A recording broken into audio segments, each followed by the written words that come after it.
माझ्या बहिणींची छेड काढायची हिंमत कशी झाली त्यांची? काजू उड्या गाडी काढ.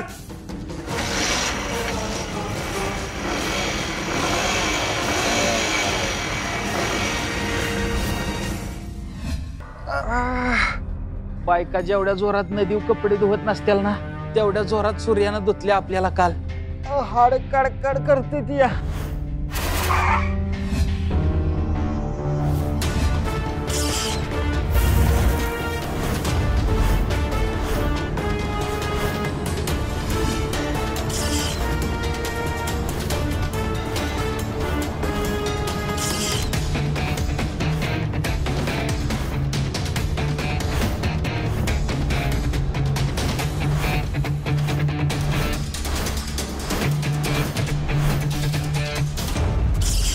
माझी एवढी हाडं वाजते ती बॅडवाले मला खुळखुळ म्हणून घेऊन जातील रे.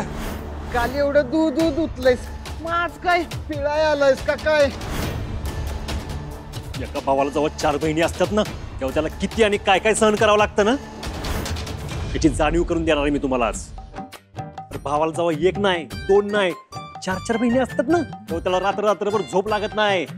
तर गेले कित्येक वर्ष मी बहिणींच्या काळजीने 1 दिवस शांत झोपलेलो नाही. माहितीये तुम्हाला?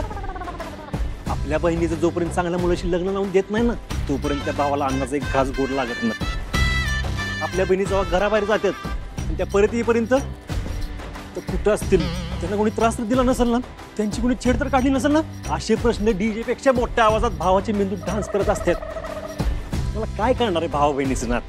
भावा बहिणीचं नातं म्हणजे ना शेतकऱ्याचं पिकाशी सैन्याचं देशाशी आणि भक्ताचं देवाशी असलेलं नातं जितकं पवित्र असतं ना तितकं पवित्र असतं भावा बहिणीचं नातं.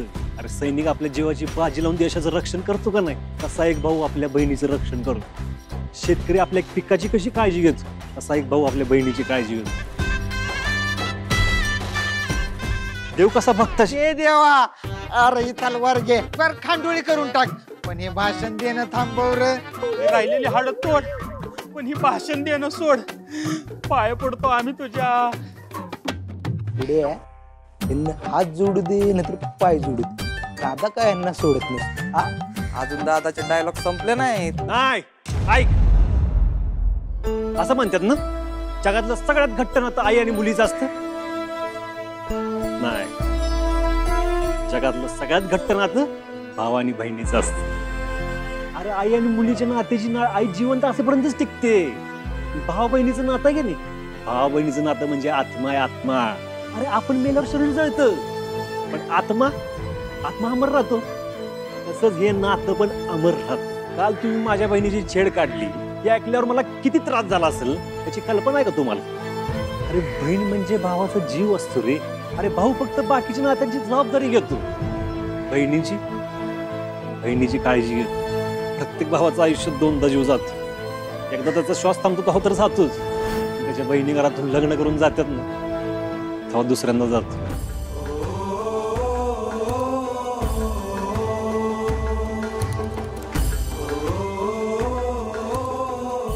अरे कुठे गेली रे? अरे दादा तुला गंडवून पळून जाणं शक्य आहे का? आली बघ. अरे काय करताय? सूर्या आम्ही परत कधीच तुझ्या बहिणींची छेड काढणार नाही. अरे तुझ्या काय कुणाच्याच बहिणीची छेड काढणार नाही. आम्ही आमच्या पण गावात जात नाही. पाहिजे तर ह्या पण गावात येत नाही परत. बाबा एवढ्या बार माफ कर दादा परत कधीच अशी चूक करणार नाही. मला बहीण भावाच्या नात्याची जाणीव झाली म्हणून सोडतो. जावा तुमच्या बहिणींची काळजी घ्या. उठा. बघितलं काय का भावाची ताकद. मी मराठी झी मराठी.